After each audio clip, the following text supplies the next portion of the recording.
They had already written the names of the cities. American cities. The document was typed, printed, signed. It had a plan to blow up buildings in Miami, sink boats off the coast of Florida, shoot down a passenger plane over open water, and blame someone else for all of it. The men who signed it weren't terrorists. They were the highest-ranking military commanders in the United States of America. For 40 years, nobody knew this file existed. It is 1962. The Cold War is choking the air out of Washington. Cuba had just become a communist state 90 miles from American soil. Fidel Castro had humiliated the United States at the Bay of Pigs just 1 year earlier. The American military wanted war. They wanted to invade Cuba, destroy Castro, send a message to the Soviet Union that would never be forgotten. But there was one problem. They had no justification, no incident, no reason the American public would accept. So the Joint Chiefs of Staff, the most senior military commanders in the entire United States, sat down and decided to write one. What they produced was not a rough idea scribbled on a notepad, not a casual suggestion passed in a corridor. It was a 33-page classified document. Detailed, organized, professionally typed on official Department of Defense letterhead. And at the bottom of the final page were their signatures. The plan had multiple stages, and each one is more extraordinary than the last. Stage 1. Fake Cuban attacks on the American military base at Guantanamo Bay, Cuba. Staged explosions. Fake funerals for soldiers who never existed. Real coffins. Real flags draped over them. Real grieving families, none of whom would ever know they were part of a performance. Stage 2. A campaign of terror inside American cities. Not simulated from a safe distance. Real explosions, real fires, carefully managed casualties designed to create maximum public outrage against Cuba. The document named Miami, Florida, and Washington, D.C. specifically. And Stage 3. Stage 3 was the one that should stop you completely. They planned to shoot down an American passenger aircraft and blame Cuba for it. The proposal involved secretly substituting the real commercial plane with a drone aircraft at the last moment. But the document made absolutely clear American lives were considered an acceptable part of the calculation. The men who signed this were not rogue agents operating in the shadows. They were not extremists hiding in a basement somewhere. They were General Lyman Lemnitzer, chairman of the Joint Chiefs of Staff, and the senior commanders of the United States Army, Navy, Air Force, and Marine Corps. Every branch of the American military. Every signature present and accounted for. The document was hand-delivered to Secretary of Defense Robert McNamara on March 13, 1962. McNamara read every page. Then he walked it directly into the office of President John F. Kennedy.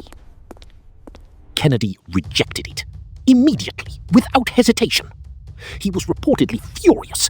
Within months, General Lyman Lemnitzer was quietly removed from his position as chairman of the Joint Chiefs of Staff and reassigned to NATO command in Europe. Far from Washington, far from power, and far from any further conversation about Operation Northwoods. No public announcement was made. No explanation was ever given. The document was classified, sealed, locked inside the National Security Archive, where it sat completely untouched for 38 years. The American public never knew it existed. Then, in the year 2000, a historian named James Bamford was working through a routine batch of newly declassified government files at the National Security Archive in Washington, D.C. He was not hunting for anything specific. He was doing what historians do, working through boxes, reading files, taking notes. And then he pulled a folder that was never supposed to reach his hands.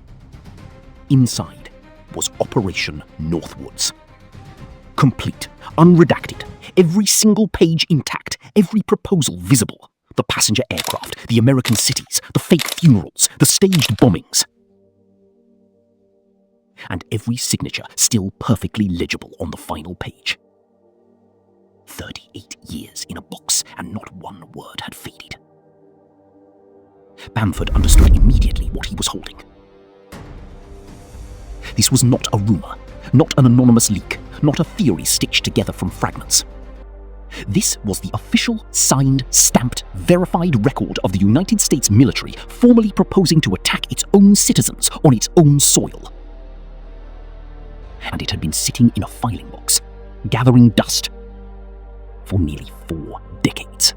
When Bamford published his findings in his 2001 book Body of Secrets, the reaction was immediate. News organizations ran the story worldwide. Independent historians verified every page. The National Security Archive formally confirmed the document's full authenticity.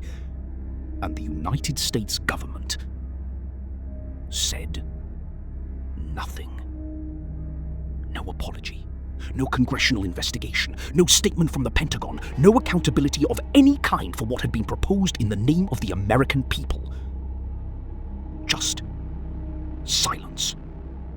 Here is what Operation Northwoods tells us about the nature of power. It tells us that men who are decorated, trusted, sworn under oath to protect their country can look at a map of their own cities and see targets instead of homes. It tells us that the distance between a democracy and something far darker is sometimes just one signature on one document away. President Kennedy said no, and the plan died on his desk. But it was real. It was serious. It was ready. And the people it was designed to destroy never even knew they were in danger. Operation Northwoods was not a conspiracy theory. It was a conspiracy fact. Signed, dated, filed. And buried for 40 years. If this story hit you the way it hit me the first time I read that document, drop a comment below. Tell me what stopped you the most. Was it the signatures, the cities they named, the passenger plane? I read every single comment. Every one. And if you want to go deeper, there is a video on the CIA's most dangerous Cold War secret sitting right there waiting for you. Click it. Some files were never meant to be found.